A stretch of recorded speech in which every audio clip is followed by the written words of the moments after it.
The city of Lagos, boys and girls, Be the first to know. From the north, south, east, west, and around Africa, we break the news.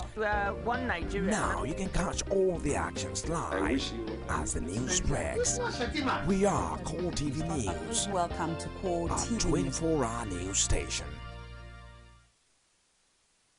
Hello, good morning and welcome to Core Digest Weekend Edition. I am Frank Omalape, and of course, very interestingly, today it's the Muslim brothers and sisters are celebrating Eid al-Kabir, and we will be taking a look at some issues, but very importantly, of course, the spirit of love ahead of 2015 general election in politics, and of course, but basically, we will be looking at 2015 election, ahead of 2015 elections, and the defection saga that is actually making the rounds every corner, and every now and then we hear of defection when somebody defecting from one political party to another.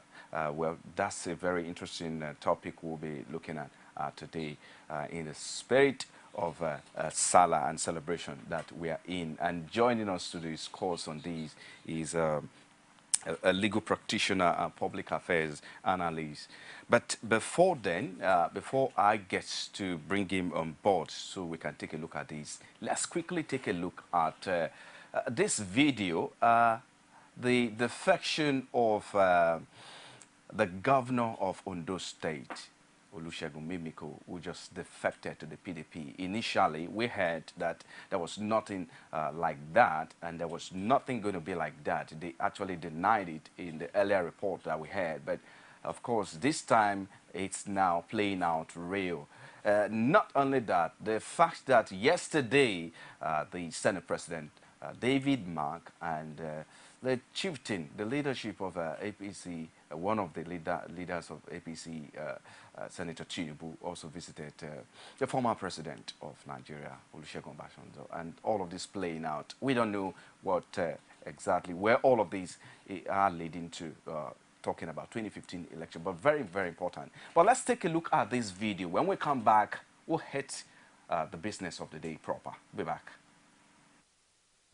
Only a few weeks ago, he denied nursing any plan to defect to the PDP, but now he's back in the party fold. Governor Mimiko left the ruling party virtually unsung. This time, Vice President Namadi Sambo led a high-profile PDP team to welcome him. And basking in the euphoria of the reception, the governor declared that his decision was a product of wide consultations. Our fault lines as a nation have been further cemented on the altar of partisan bickering.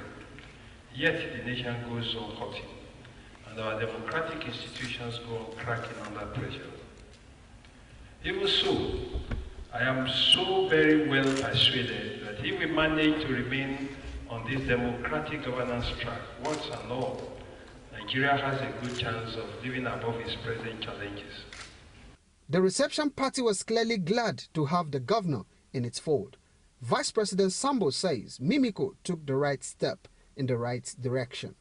Your Excellency, you have always been our partner in transformation. And indeed, your coming back home is highly and deeply appreciated.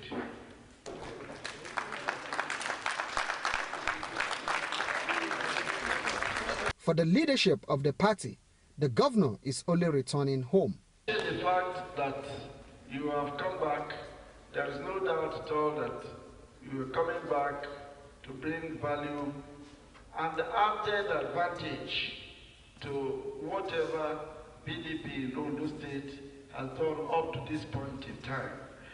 Leaders of this country have been coming and filing, coming back to the party, the PDP, and I'm quite sure if they take the statistics, they will now know that the PDP is highly connected to the grassroots, and PDP is working hard Governor Mimiko had for about 7 years provided leadership and financial backing for the Labour Party. But now that he has returned to PDP, it remains to be seen how the party will fare in his absence. Pius Samuel, CORETV News, Abuja.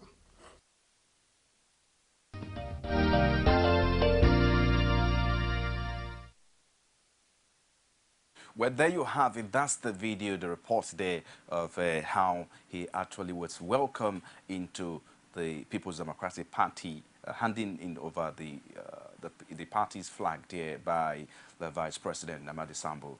Well, joining us to talk on this now is a legal practitioner and public affairs analyst, Tunde Kolawole. Thanks for joining us on the program today. Yeah, thanks for having me. Let me quickly use your medium to say happy Salah to all our Muslim brothers and sisters, including Christians, because everybody who is alive today all over the world should give glory to God, whether you be Muslim or you be Christian. So we wish all of them a happy celebration and hope that they will always use this opportunity to also remember the less privileged ones, those who don't have the means to really celebrate, so that we carry them along as we enjoy this festivity. And very interestingly, just in the spirit of Salah, we're seeing defections playing out already. You saw that video. What's your impression about this? Well, honestly speaking, I am not surprised about some of these defections. Why do I say I'm not surprised? I'm not surprised because when you look at the Nigerian political terrain, there is hardly much difference between any of these political parties, whether it be the PDP, APC, or the Labour Party. That is one. The second has to do with integrity. Integrity on the part of the individual who are playing politics in Nigeria, and also integrity on the part of the institution. That is the so-called political parties that we do have. Where you have people who have integrity playing politics, who use ideology as the medium or the barometer by which they play their politics and all that, you are never likely going to see this kind of a situation. Now, talking about the individual, let's use Dr. Olusegun Mimiko as an example. This is not the first time we will see him cross-capping from one political party to the other. You will recollect, if you look at the political history, you will recollect that he actually started from the Alliance for Democracy, one of the first few political parties to the register when the military were handing over power to the civilians and all that. And when he was in that political party, he was actually, I think, the secretary to the government of Ondo State at that period in time. And then he contested against the incumbent governor and lost the primaries. I've forgotten the name of the governor now, but he's dead, a fairly old man who was the governor. He lost the primaries. Immediately he lost the primaries, he came to the PDP. And then in the PDP, he also held a very, very important position. I think he became, he was nominated and became a minister. That is when Agagu was governor of Ondo State. And he again contested against Agagu, who was the incumbent governor, for the primaries to become the governor, and then he's also lost. And immediately he lost. What did he do? He again decamped to the Labour Party to realize his political ambition. What one is doing out of this is that it would appear to me that Dr. Mimiko just sees political parties as mere vehicles through which he could realize his political ambition. And I also suspect very strongly that Dr. Mimiko's personal ambition is what motivates him. It may not be the general good as such. For him, so long as a vehicle or a political party is unable to make it possible for him to realize his political ambition, is always a time to move on. For Dr. Mimiko, it would appear that he is now through with the Ondo State politics. He now has his ambition in a bigger apple. He wants to now begin to operate at the national level. And it would appear that the PDP seems to be the surest vehicle by which he can realize his political ambition at the federal level. That may inform his decision to decamp and join the PDP as a political party. And you must also not forget that Dr. Mimiko also has a very large ego. He sees himself, he does not see himself being subordinate to somebody like Asiwaju Bola Ahmed Tinubu, who is referred to, or who is seen, or who is the leader of the APC political party in the southwest of Nigeria. He would not want to see himself going into an APC and then lying behind somebody like Asiwaju Bola Ahmed Tinubu, for example. And you know, for example, I mean, and you do know yourself that there has always been no love lost between these people. So that may be the reason why somebody like Dr. Mimiko has decided to join camps with the PDP. For the other okay, but before we yeah. go to other contestants, people, yeah. Let's quickly look at these.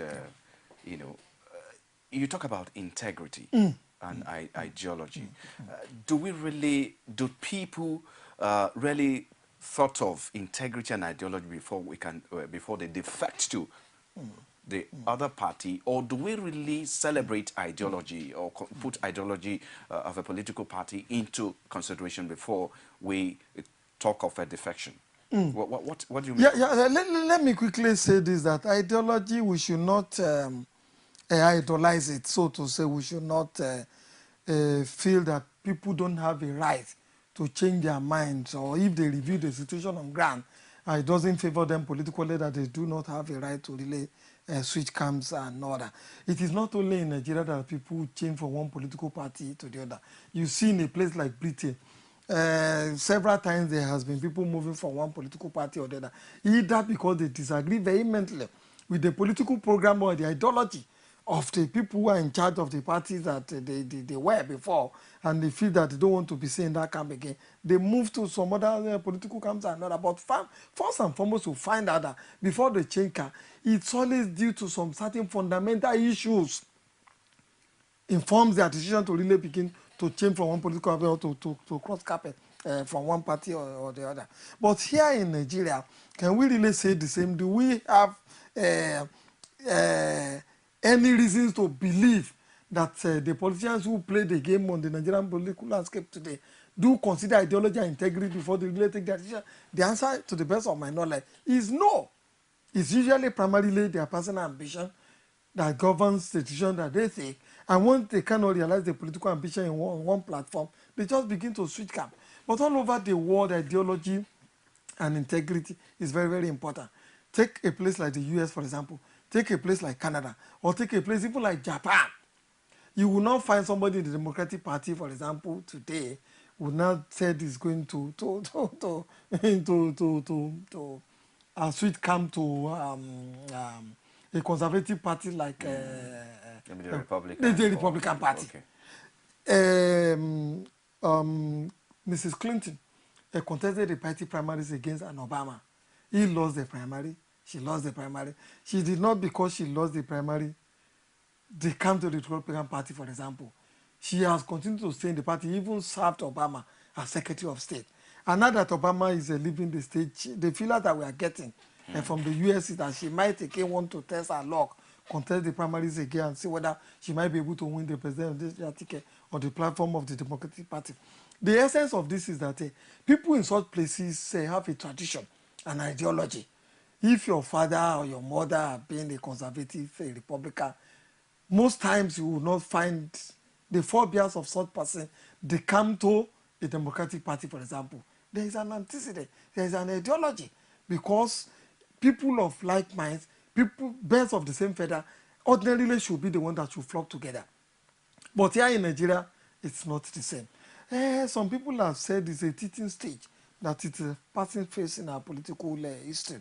And they give examples of what somebody like Chief Ofami Awolowo said during this last outing as a politician, which he said, sooner than later, that birds of the same feather, that the best in the conservative and the most conservative in the liberal parties would move grounds, and then they begin to shift grounds and other, begin to cross carpet until you begin now have an evolution of strictly conservative people on one political party, on one political platform, or operate on one political platform, and then the best of the liberal minds will now join most of the progressive, or will be in the progressive parties, and then begin to play their politics. Let's hope that is the position we are going. But I should think that if politics is all about service, if it is all about doing good to the generality of the Nigerian people, if it is not just solely about personal ambition, then people should not begin to behave like prostitutes, the way we see them behave on the Nigerian political landscape, because prostitution is like money for hand, back for grand, no matter how the person soliciting these things looks like. He just want to make the money for whatever it's worth, and I don't think that is the way to move the nation forward. Okay, Barrister, looking at these, do you think it's something that is a good sign for politics, looking at the political history of Nigeria right from when we gained independence till now? Because you talk about ideology and all of that, and we don't even have it.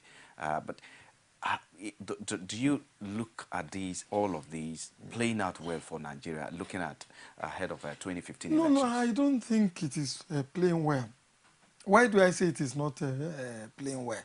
It restricts the choice that the people do have.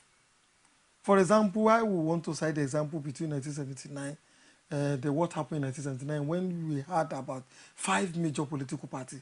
You have the UPN, you have the MPN, you have the PRP, and semblance of these other political parties in there. We recognize those political parties based on their ideology, based on their political program. Say, for example, the Unity Party of Nigeria. It had what is called the 5 cardinal programs for the Nigerian people: education, free health services, investment, massive investment in infrastructure, housing, and what have you. And then you had the conservative party like the MPN, which said agriculture, women resources, and what have you, was going to be the cardinal programs of its policy. So if you are going to the poll to make a choice, you were choosing between a political party that was assuring you of free education, free health services, and massive employment for all able-bodied citizens.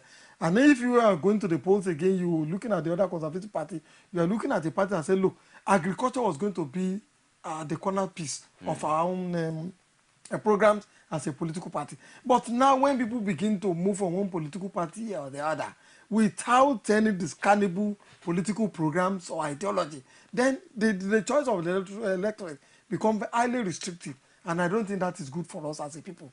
Again, you want to see an evolution, the kind of evolution that somebody like Chivamalo talked about, that the most radical elements or the most progressive people will pull out from the conservative party, team up with their progressive-minded people, team up with the progressive-minded people in the most liberal party, and then the most conservative people in the liberal parties or in the progressive party will move from such progressive and then team up with the conservative like-minded people in this other conservative party. And now that movement, that graduation to that kind of political evolution and order, that is what is being blocked. That is what we are now trying to move. And I don't think that is good for us as a people. There must be a trend. If you want to be a bird, for God's sake, you should be a bat. If you want to be a bat, for God's sake, you should be a bat. And then when you have that kind of a scenario, the people would have a choice, the people to make an informed choice as regards the kind of person that they should vote for when elections do come 2015. But very soon we'll come to that as regards, the kind of question of candidates, for 2015 election or elective positions in Nigeria. But let's quickly look at, still on the ideology, when do we start laying credence to ideology, really? Because if we don't have ideology now, and you have everyone, if you have it, since there's a freedom of association, if you want to join any political party, you can join. But since we don't put ideology into consideration, when do we start laying credence to ideology, which is supposed to be the bedrock of every political party, if you actually want to deliver to Nigerians? Yeah, it's a very, very good question, my brother. If I would say, let me say this: it's going to be difficult with the kind of politics that we do play now, for anybody to begin to look at ideology, or for people who believe in ideology to begin to make impact politically. It's not as if we don't have ideology at all. We do have a semblance of ideology. It is just that those who are preaching this ideology, their voices are not being heard. And I give you an example. A party like the National Conscience Party will try to lay some credence or some footholds on ideology. in terms of, you also have a party like the PRP, People's Redemption Party. A party like the Labour Party, too, when it first started, had some semblance of ideology until it became hijacked by the party, by the PDP, or people who want to say are more PDP-minded than the people who ordinarily should be in the Labour Party. So the monetization of politics, so to say, the huge investment that you require to be able to make political impact, now makes it difficult for those political parties that have orientation towards ideology for their impact to be felt on the political landscape. And that is the problem I do have. And so long as you require this kind of resources, so long as we don't have a level playing ground for those who have and those who don't have, to be able to make their ideas manifest, to be able to make political impact on the Nigerian landscape, we're never going to have any leaning towards ideology at all. So it's a question of resources. And you and I do know those who finance these politicians, those who invest in them and all that, are never likely to be people who have a semblance of ideology or orientation towards ideology. Most of them, most times, are businessmen, contractors, who see politics as an extension of their businesses. And if politics is an extension, nobody is going to be thinking about that. They are thinking about the profit. They are thinking about the naira. How do I make money at the end of the day if I invest in this political party? Or what contract am I likely to get? If I put my money in a party like the National Conscious Party, for example, is that party likely to be able to win an election? Am I not going to be losing my money? So these are the challenges that we face as a nation. If you are going to be thinking about politics ideology, if you are going to be able, if people who have ideological orientation are going to be having meaningful impact politically and other, then we must be able to create a level playing ground in terms of the kind of resources that people can really put into politics before they make impact. Okay, Barrister, we come back again, but let's quickly, take a break now. When we come back, we'll look at this in detail because you talk about personal interest.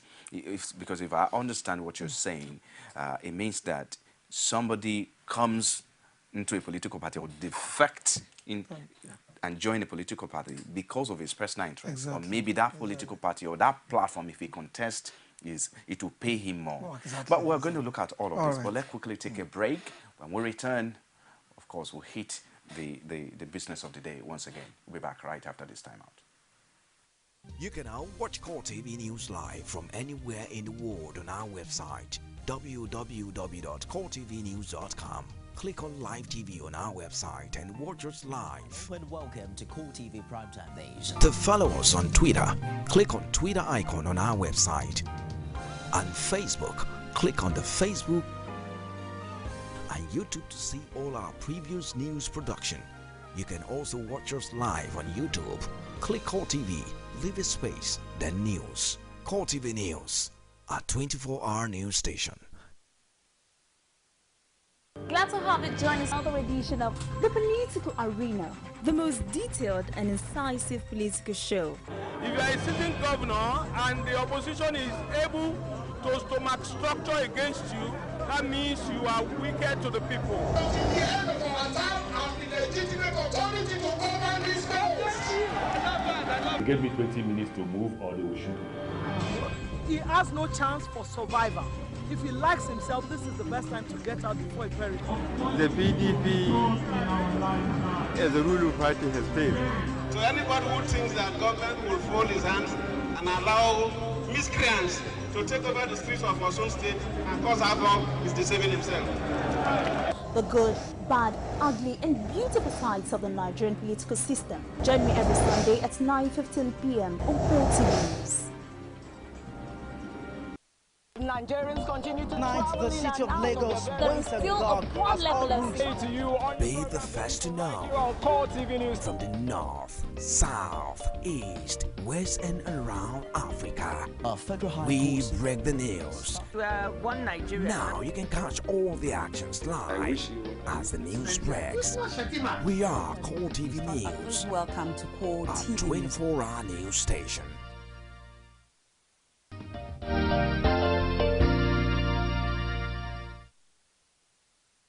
Glad to have you back now. It's the Core Digest, and we're looking at ahead of 2015 elections, the defection saga, and how the governor of Ondo State, Olusegun Mimiko, defected to the PDP.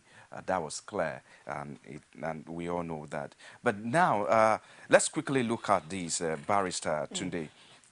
Now, yesterday we had the president of the Senate President, David Mark, and of course the leader of APC, one of the leaders of APC, Tinubu as well, visited Obasanjo. Anna, what's your impression about it? Because a lot of speculation I read in the papers, and it's been flying all over that there could be something playing out, or that meeting, there's a purpose, there's a reason for that meeting, which might play out soon ahead of 2015 election. What do you make of this? Yeah, honestly speaking, when I read about it and then I saw footage on the electronic media, I was puzzled. I was puzzled like any other average Nigerian person. But one thing we must realize is that if you give it to him, Obasanjo has remained an institution, a kind of reference point that most Nigerian politicians or most people whom you can describe as having clout in this society, who at one time or the other want to rub minds with when they have issues of national importance. That is one. The second issue is it boils down to what we have been saying, that among these other different political parties, there isn't too much difference between all of them. You will really, you will be shocked that it was when Asiwaju Ahmed Tinubu of the APC was there. Shortly after he left, people like David Mark or PDP came in. And they not only came in, they also went with some entourage of different members of the different political parties. What it tells you really, like I said, or like I'm emphasizing, is that there isn't much difference between these political parties. That is one. The third has to do with evolution of a new political culture. A lot of people, a lot of underground movements are going on. A lot of campaigns, a lot of backdoor mobilizations are going on, especially as regards to do with the presidency, which I think is the top job regarding this. All sorts of people are meeting and trying to see how we find somebody who is going to be acceptable, so to say, to the reality of Nigeria. It would appear to me that certain allies in this society might not be too comfortable with the presidency as it is today, and they want to see how probably they can create either a soft landing or get a more acceptable candidate. Okay, between the let me come in quickly. Let me come in quickly. Yeah. Between the APC, who is the leading opposition party in Nigeria, and PDP, let's take a look at this. Where is the pendulum swinging? Because we're witnessing a whole lot of defection as it's where now. In Osun, we witnessed defection earlier this year. We also witnessed defection in Kano. We have Ibrahim Shekarau, in PDP now. We will have Kwankwaso in APC now. We have in Osun State, like I said earlier, we have the senator, I can't remember now, but who is also from PDP to APC now. We also have the former governor of Osun State, Olabisi in APC in Osun State. In the north, in southwest, all of these are playing out now. Let's round up with these. What do you make of these? Between APC and PDP, there seems to be, tough battle for 2015. Yeah, it should be expected. It should be expected. Not many political parties, all political parties all over the world don't want to remain in opposition forever. Sooner than later, they want to get a big job. That is, get the power at the federal level. I suspect that is what you see with the APC. A lot of mobilization, a lot of resources are being pumped into their political campaign. The PDP too, they ordinarily would not want to leave the scene. It's a very big political party with a lot of resources at its disposal. As people are leaving their party, they're also putting some other members of the APC into their ranks and all that. So that kind of fluid situation, I suspect is going to continue until we really get to 2015 election. But if you're asking me about my predictions, because where the pendulum is likely to swing, I want to stake my guess that, especially if I look at the way and manner the average Nigerian politicians behave, not many Nigerian politicians want to be in the opposition. Not many Nigerians want to be in a losing party.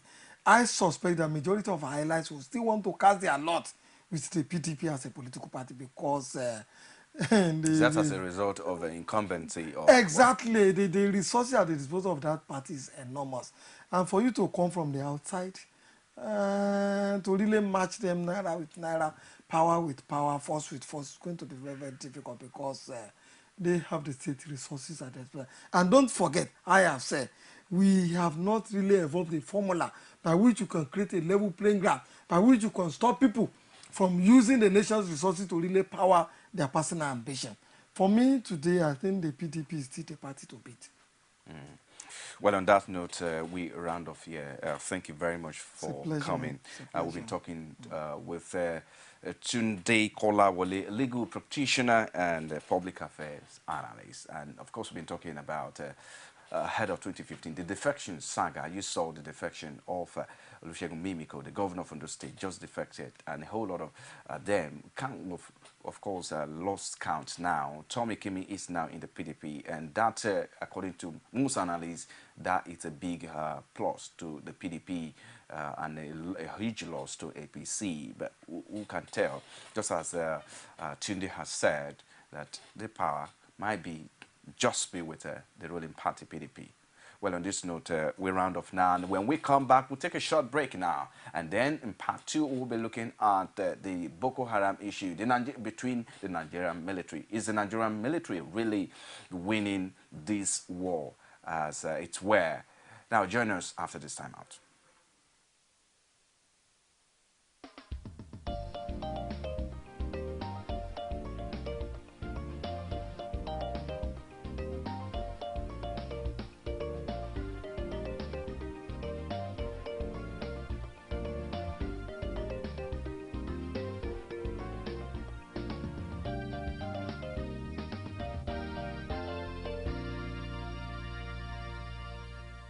CORETV News, expanding